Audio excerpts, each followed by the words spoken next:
was no good.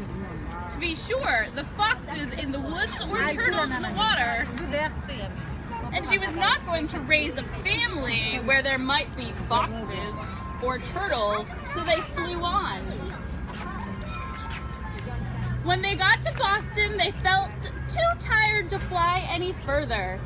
There was a nice pond in the Boston Public Garden with a little island on it, the very place to spend the night, quacked Mr. Mallard, so they flapped down. And that's not a true story. I think so.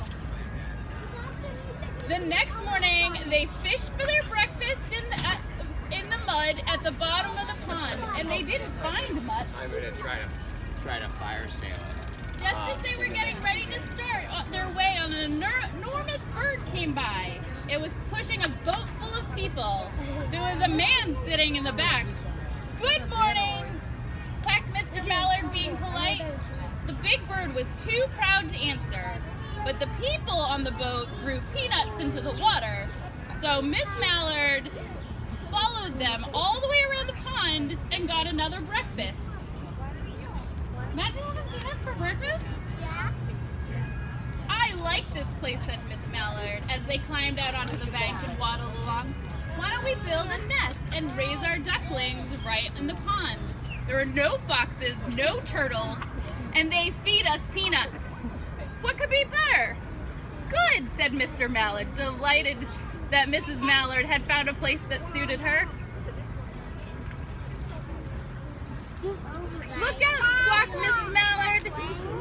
"All dither, you'll get to run around." So she got up her breath and this is no place for babies and all the horrid things rushing about.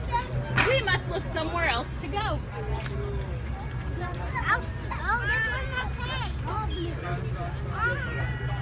All right, just make sure we people can come through.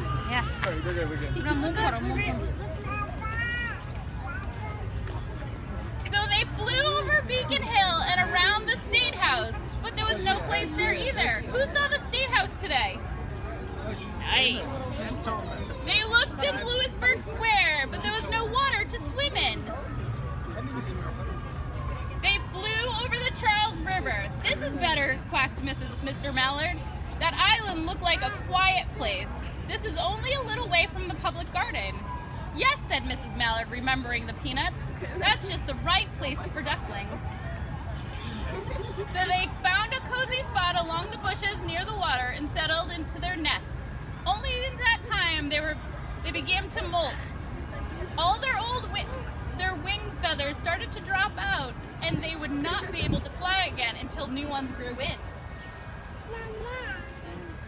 But of course they could swim.